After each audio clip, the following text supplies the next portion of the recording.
All right, you guys. So I just want to start out this episode with a little extra tip on the easiest way to, like, I'm in the process right now, if you couldn't guess. I'm already in the process of switching out my taiga biome to be a cold taiga. As you can see, I got the new updated filters from somebody.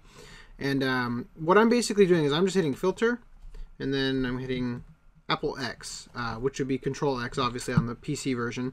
And then I'm moving over, hitting filter, and then hitting Apple X. Now, what I would recommend you do in order to make this a little bit easier is go around before you start doing this, because that's actually pretty simple to just go forward. But what could throw you off and kind of mess you up is stuff where, like, if you just want to go forward in this pattern, you're going to get thrown off by little things like this. So what I recommend you do is you go around and you look for these first. You do filter. Is there a way to deselect? Command D. Okay, cool. Good to know. All right, so I can deselect with Command D. So I'm just going to go around and filter, Apple X, Apple D. It switches back to this anyway. All right. Still a little tiny bit faster.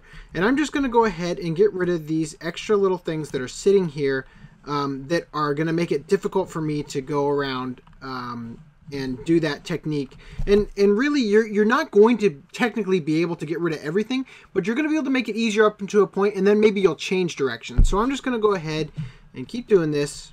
Apple X, Apple D. And for this one, I actually need to go a little bit farther. Because just fixing that little one isn't going to fix these bits too. So filter, Apple X, Apple D, filter, Apple X. Oh, I grabbed a little bit extra here. That's actually okay, but just to not confuse myself, I'm going to move this way, because I only grabbed an extra one, not an extra two, but I only grabbed an extra. I didn't accidentally grab like way down here, which would have actually probably wouldn't have made a big difference, because I probably still would have been within the ice taiga and stuff. But I'm just gonna go ahead and do this to make it a little bit easier for me to keep track of what I'm doing. And then you can do this one, filter, Apple X, and obviously the reason I'm doing cut and using the cut tool is because it's making it easier for me to see where I've already gotten, basically. And then over here, like right here's another spot I want to get. So I'll just go ahead and do this real quick, and then I will show you a little bit of how quickly you could do this. So Apple X, Apple D, and right here's the last one I want to get before actually just going ahead and proceeding with my initial attempt. So now that that's done, I'm just going to go ahead and I'm going to time lapse this a little bit, but I'm going to just see how far I can get really quickly and show you how this process doesn't necessarily have to be a terrifyingly overwhelming mess. And I'm starting with my base, which has a small taiga biome, but I've got to go to some other people's bases too, which have much bigger ones. So I'm hoping that I'm hoping I can do this in one night, because the server has to be down while I work on this stuff. So here we go.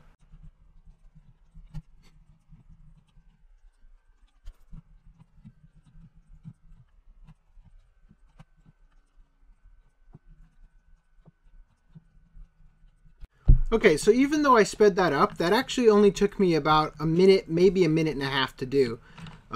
So yeah, it's a little bit of work, but it doesn't have to be. I mean, look at how much I got done already. It's really a pretty easy task. And then, like, what I might do next is I could just get rid of here and here. Like, let's go ahead and do that. Watch. If I do filter, oh, not fill and replace.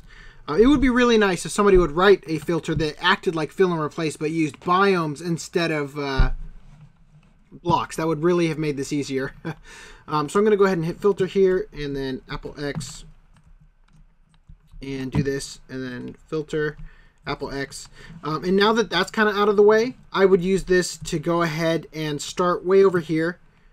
Filter, enter, Apple X, and then I would use this just the exact same way I was just using for the other direction when we went from here to here, and I would basically carve this down until I get to like right here or maybe right here, and then I can just grab, you know, bigger and bigger chunks as long as I get rid of these outside parts. So I just wanted to jump in and show you guys that. I'm going to finish this up for my base, Kashi's base, and Macho Dagger's base. And then once I'm done with that, we can jump into this actual episode because you know, we're updating the server to 1.7, and I'm interested to see what sort of happens and what's gonna, you know, I've made a backup, but I just want to see how things go. So we're gonna pull the experiment and just get started.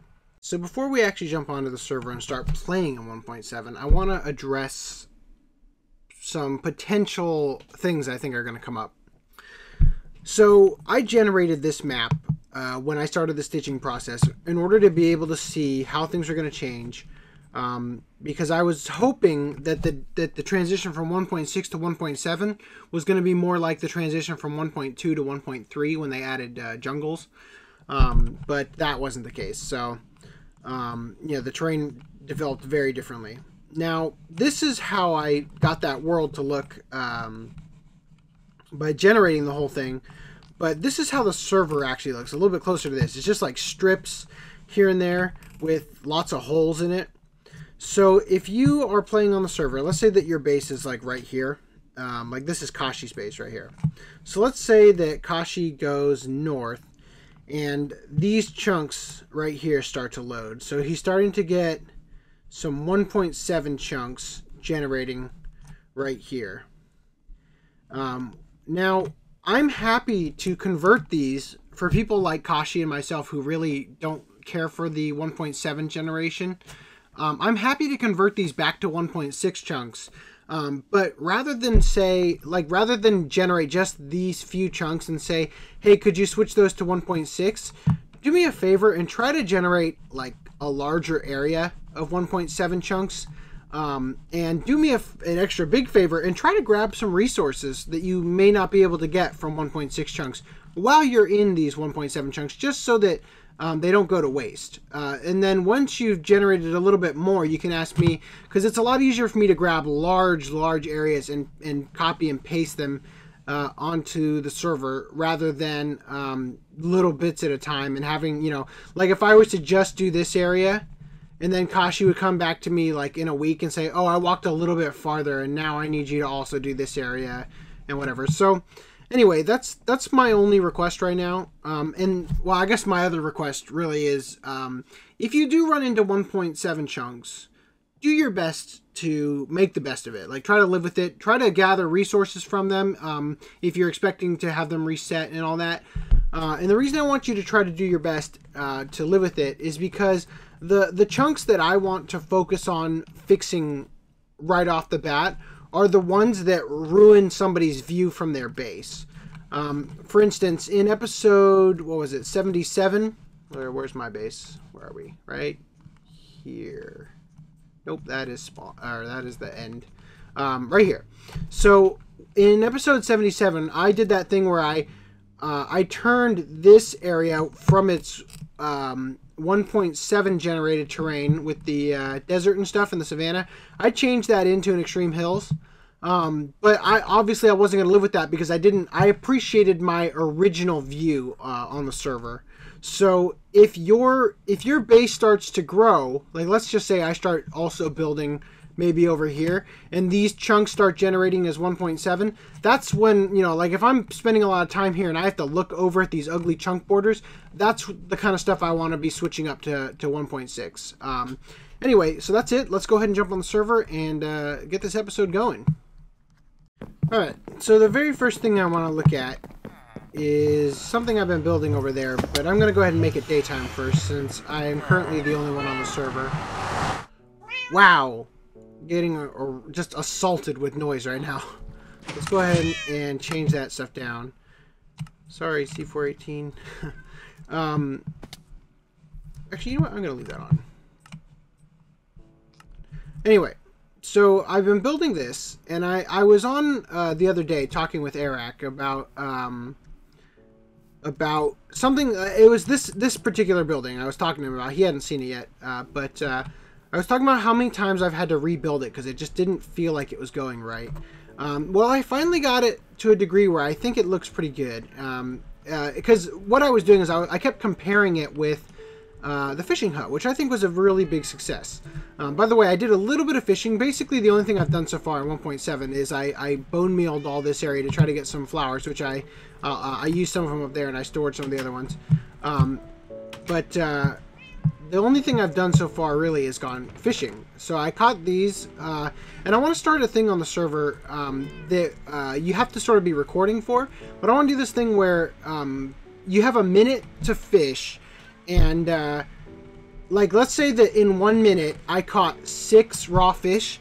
Then we would take a raw fish and we would like put it in an item frame, and we would name it like 6 pounds, because that's how many I caught in 1 minute. So we would say it kind of like each fish weighs 1 pound, but it's kind of like in Zelda. One of the things that was really fun about Ocarina of Time is being able to go to that fishing shack and catching bigger and bigger and bigger fish. But since that doesn't actually happen in Minecraft, I think that, you know, spending 1 minute fishing, you could use this sort of thing, and it would only be for the type of fish. So if you're getting raw salmon, like let's say I got all these in 1 minute, my record would be 6 pound fish, 5 pound salmon, and 1 pound pufferfish. Anyway, that's just a little idea. Alright, so let's keep going. I want to show you guys this place I built over here. And you know, it's just one of those things where it kind of evolved over time. And I actually I didn't really plan this. I just started placing these things and kind of left them there. I think I need to do something with the back of the place here. I put a little like giant window here, which I don't know if I love that or not, but I'm going to keep it for now. This area I think needs to be changed. I'm planning on putting maybe some animals back here, not sure yet. One thing I need to get better at, one thing I'm really interested in improving on is terraforming. And the person on the server that I think personally right now that I know of who I think is the best at terraforming, here's a little lookout, or it's more like not a lookout but like light coming through, I guess, like natural light. And then I've got this little place over here. This is like a widow's walk, which are normally to view the sea, I think, and it's kind of weird that you'd put one here, like, oh, my poor husband's trapped at the pond, or, you know, I don't know. Anyway, but this is just something I've been working on. I think it's been a little bit of a success. So anyway, so that's that. And while I was working on this, I paid a visit to Arak's base in order to get some inspiration, because I needed to go to spawn to grab some wheat from the large wheat farm I have there, that I am trying to stockpile on some wheat. That's kind of interesting how green that is on that block. Anyway, so I went over to Arak's base, and I brought over one of my extra horses and donated it to him. And he gave me, or actually, when I first went to Arak's base, what the heck? Okay. Yeah, okay. Alright, whatever. That's weird. I need to redesign this area anyway, and I've actually been thinking about this for a long time. Like, literally since I first built this area, I knew that this was going to need to change, because I'm playing sort of favoritism on players that were here back in the day, and we've got a lot more players now. And also, now that the 1.7 map scenario, I don't like how they look sitting right next to each other. That's so weird with the semi-transparency or whatever's going on. Anyway, so as you guys might remember, the dots and lines winnings, I put that here. And these are just temporary storage places. But I also put Arak gave me some of his premium island steak, so I stuck some of that steak in there. And then when I got back from, or when I logged back on again after Arak got the horse, I found this in my nether area.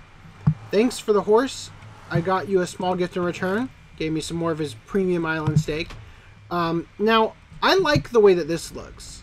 I really do. I really like the way that this looks. This, not so much. And I really couldn't tell you what the difference is. Maybe it's the glass up there. Maybe I don't know. But I'm kind of planning on redoing this. Just also because this doesn't actually go anywhere. It takes you sort of close to the ice farm, so it would be kind of nice if I could get the ice farm portal to sync up with this.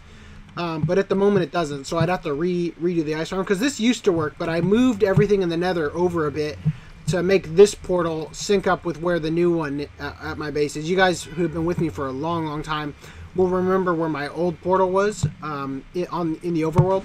Anyway, so I want to show you guys this, and then I'm going to show you guys Arax Base in a bit. But I want to go back because I was pranked a while ago. And I actually noticed the prank in episode 74, but I didn't realize what the prank was, and it went sort of unnoticed for a long time, so I want to talk about it.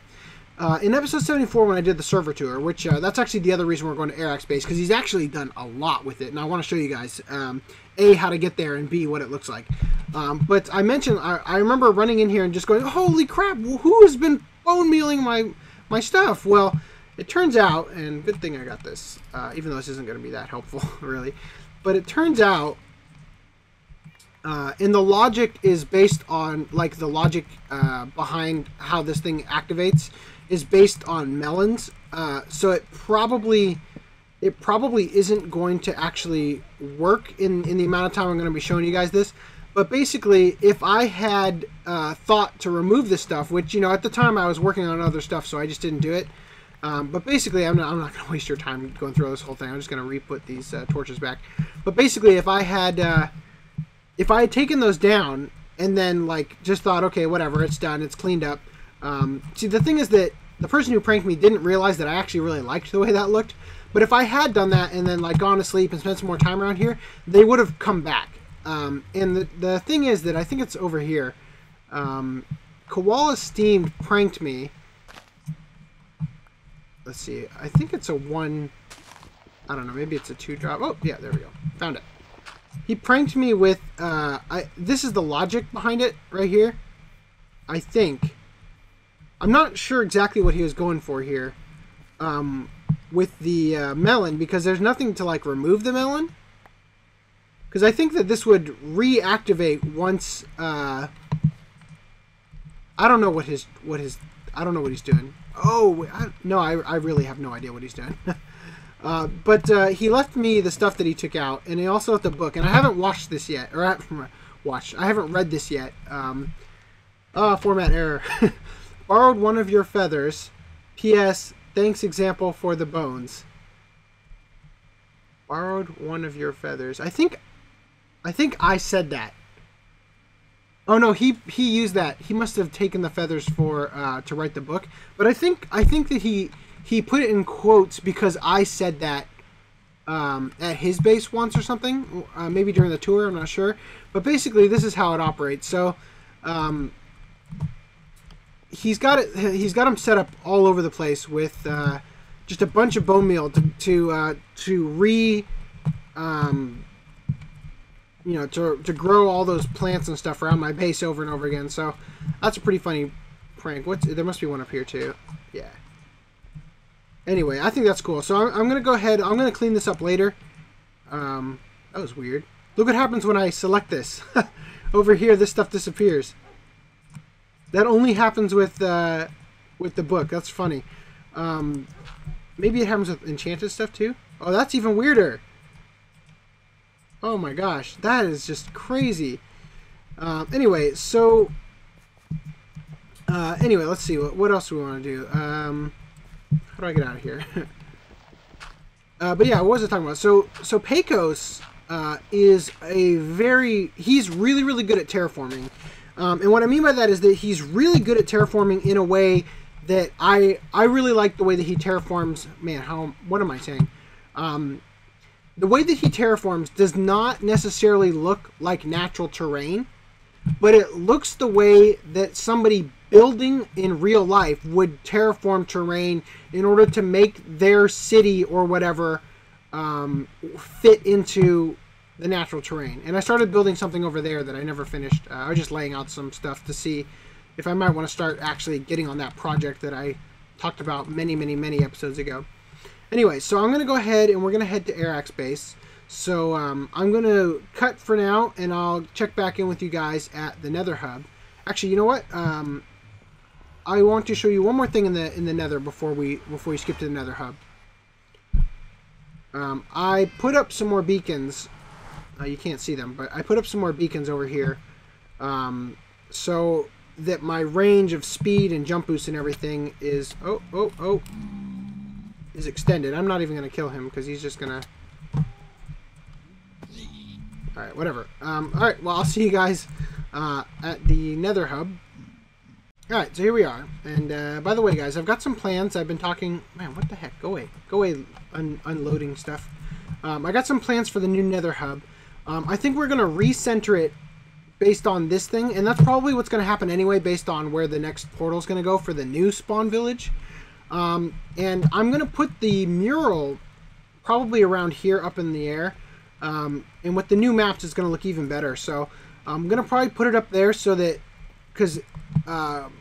instead of putting it around in a circle to show everybody's bases, it's better to go this way because this is going to eventually be linked up to every single person on the server. So anyway, that's enough of that though. Let's go ahead and get to Airax base. My god, I do not like the way 1.7 generates loads chunks. It seems very buggy. Anyway, so let's see. That's to Seaboss. Here's to Airax. So we're gonna go this way.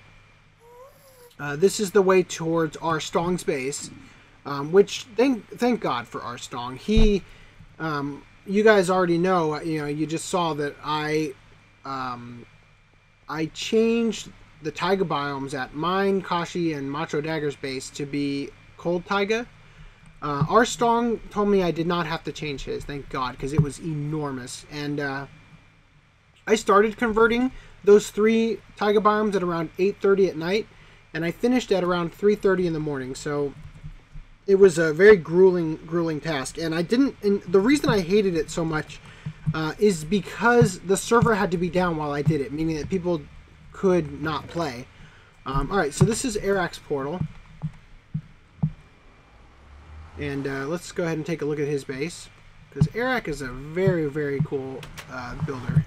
And to remind you guys, Airax is the person that built the design that I based our original spawn village off of. But because that spawn village is sort of something that I wanted to do, and it's sort of preventing other people from being able to build, we're moving spawn to a new place very nearby that spawn village so that people can spend some time building their own things, and we can do like a more conventional style spawn.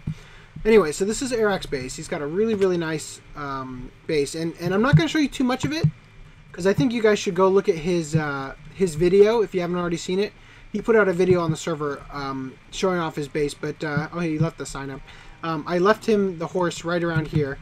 I wonder if he put it in here or not, or maybe he logged out while riding it. That'd be something else he could have potentially touched. Anyway, all right, so I'm just going to show you guys one thing that I think is really cool. I love this place right here with this little view. I've always wanted to do something like this, but haven't been able to work out exactly how I wanted it to look. He hit the nail on the head right there. It looks amazing. And the other reason I wanted to show you guys Airax base is because recently we also added a player named Joe Craftness, and I want to show you guys this because they have, like, with the addition of Airax, Joe Craftness, Lynchy Inc., and we've already had Pecos on for a while.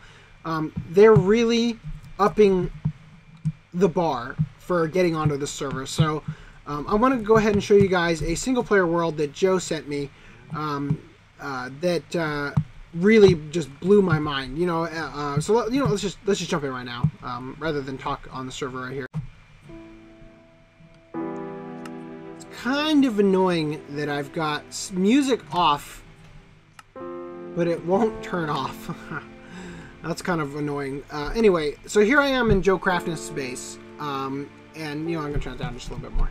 And, the thing about Joe, he came to me via YouTube, and honestly, he gave me a message over YouTube that was incredibly sincere. I had not seen any of his building work before at all, but something about the sincerity of his message just made me decide right there and then, this person is going to be on Third Echelon, and I'm very pleased that I whitelisted him because he is an amazing builder. So I want to go ahead and show you guys his this world he sent me, and it is just unbelievable. I'm going to go ahead and set the time to 0. Oh, I don't have commands. I could sleep. I could do that. Let's do that. Just because I think that I know I'm going to be here probably long enough that it will switch over to nighttime anyway. But I'd like to start this in the daytime, so let's go ahead and do this. I just earned what? Taking inventory. Yeah, stupid 1.7. Anyway, yeah. Actually, you know, it's funny. People wanted these to be. People wanted this to be, what do you call it? World dependent or whatever. That is so frustrating to me, because when you're an experienced player like I am, you don't give a crap about the achievements because you've done all of them before, and it's just annoying to have them come up every new world you go to. Anyway, so I really, really love this roof design. I mean, look at this place. He's got an incredible eye for this stuff. Now, Eric, who I already exalt as being one of the best builders on the server, is from Luxembourg, and Joe Craftness lives in Germany. So you can kind of see that there's something about that area of the world that really seems to produce some incredible builders. One of the things I really liked about this when I saw it was, is that going up or down? Seriously. You know, I think Joe set the, he set a game rule to not have the time pass, so that's probably what's going on. Anyway, so I really like this, and one of the things, I'm going to look for the one thing. This is my absolute, positively favorite part of his build over here. This blew me away when I saw it. I just think that such an interesting design. One thing that he does really, really well, you guys who watch the Minecraft videos will notice that, oh, that's kind of funny. That's not supposed to be that way. In fact, I probably should not have come here in 1.7. Oh, no. No, that is supposed to be that way. That's like a cart. Oh, that's awesome. What a cool idea. Those are like wheels. Oh, that's really cool. But it is potentially dangerous that I came here in 1.7 due to what happened with the, what do you call those? The lit redstone lamps. But anyway, I just want to kind of show you guys Joe Craftness' ability. He built this with another player. Yeah, this is what I was worried about disappearing, but it looks like it's fine. So he built this with another player named Paul, who we also just whitelisted to the server. Normally I give the entire server the right to say yay or nay on somebody being added. But in this case, I gave the right directly to Joe because he's friends with Paul, and they built this together. And I said, you know, Joe, if it's up to you, you can invite him if you want. So anyway, he invited him, and I'm blown away. This is something I really love, the melons in the wheat farm. And I was telling Joe that something that's really cool about this is you could actually hide your water source underneath there if you wanted to. If you wanted to actually use this as a wheat farm and not decoration, you can do that. But the truth is, if you did put water there, you would see it. Here, if you, it's pretty well hidden, but you do sort of see it through there. But the truth is, you don't actually need water if you're not actually going to be replanting these and having them grow, if they're just for show. Because you can just bone meal the stuff and get it fully grown, and it won't ever pop off or anything. So at least that's what I believe. As long as there's enough light, I think, or whatever. Anyway, I think this is really, really cool. He's got a really, really incredible design sense about him. And with him, Lynchy Inc., Paul, Pecos, and Eric, I just cannot wait to see what happens at the new spawn village. Hell, I'd let them tag team the old spawn village, honestly. But you know, all these trees and stuff, these pretty much custom trees. There's a little bit of wool in there. I wonder if that was on purpose or not. But yeah, I just want to kind of show you guys this. Wanted to welcome Joe Craftness and as well as Paul to the server. I think you guys are really going to enjoy your stay, and I'm really happy to have you guys on. I mean, this opened my eyes to so many possibilities I had never thought of before. And it's the freeform design is just so incredible. Like these chimneys that they have bending and twisting. I think that's such a cool idea. And now this is an aesthetic that I probably would not myself be able to replicate and enjoy. it's one of those things that as an artist, you can't ever really enjoy your own work, which really kind of sucks.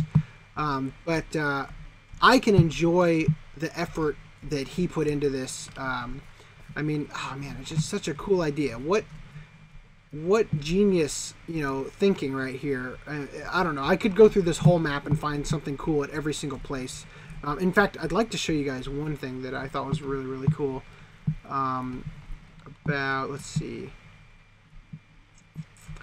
And just so that Joe doesn't feel bad, don't feel bad about me not having the ability to make it daytime, because I know how to switch that with the MBT editor. Don't worry about it. I know how to take care of that. I just I've decided to leave your vision as you showed it to me instead of switching it around. Let's see, what am I looking for? Where is that house? There's this one house right here. I thought this was really cool. You have to go underneath. Well, you don't have to go underneath here, but it's really cool if you do go underneath here, and then you get to go spiraling up. I think that is such a cool idea. And one thing I'll say for sure about me, that I know is different, and I know that both at my, in fact, it's kind of funny that both of the buildings I did actually build at my base do in fact have ladders, because every single time I build something in Minecraft, I always attempt to build it without ladders. I always want to build it using stairs, because I personally prefer the aesthetic to stairs, but it's really, really hard to get stairs in Minecraft. The only place they ever end up looking good is in basements, because they're not covering up windows and ruining that kind of view. So it's really hard for me to get this working, and I guess truthfully I just need to be okay and kind of work on the idea that I'm not ever going to use stairs, because ladders do save a lot of space, and then when stairs look like they belong, that's when the build is going to get stairs. So you know what, guys, actually I realized while I was editing that I got distracted when I saw this and I didn't talk about something I had brought up that I wanted to bring up, or I wanted to talk about. So here's what I wanted to say. I was talking about on Mindcrack. I mentioned something on Mindcrack and I never went anywhere with it. I was gonna say that BOO has been learning from Gliss on the Mithrintia server about visual detail or whatever in walls and stuff, and he personally, what I was going to try to say before is that I'm not a big fan of like the way that BOO built in the Nether Hub, those walls in the main entrance to the Nether Hub. Those walls that are they're basically flat in terms of blocks, but they've got all sorts of stairs and stuff in them to give it some visual interest. I'm really not a fan of the way that looks, but I wanted to mention that Joe Craftness, his style, like, I think it's amazing. He nailed it. He really did. One of my favorite things is I'm going to start doing this on some of my builds, I think. I think that's so cool. He said you have to be careful with logs and stuff nearby because they'll burn, but that is such a cool idea. I want to try to do that some more around my base a little bit. And then the other thing I wanted to bring up, earlier I mentioned, I sort of went out of my way to specifically mention regarding building ability and spawn villages and stuff. I mentioned Paul, Joe, Pecos, Arak, and Lynchy Inc. I specifically didn't bring up CubeCrafty, and it's not because he can't build. Like, he's definitely an amazing builder. In fact, he was just accepted onto the Mithrintia. My goodness. He was accepted onto the Mithrintia server, and he's definitely really, really good. But personally, what I have seen from him is incredible builds. Like, he could build something cool like this. But the thing that separates him, like the reason I didn't mention him, and it's not that I don't think he has the ability, but personally I have not seen his ability in creating not just cool builds like this, but laying out entire towns like this. So he's definitely got the talent, and I'm sure he could do this easily. I'm sure he's that good. But I just haven't seen it yet, so that's why I didn't mention him before. But I wanted to hop back on and sort of clear that up so you guys kind of understand what I was saying, and we can now call this a wrap without me feeling like I left people out or didn't talk about that Mindcrack stuff. Anyway, I'll see you guys next time, so take it easy.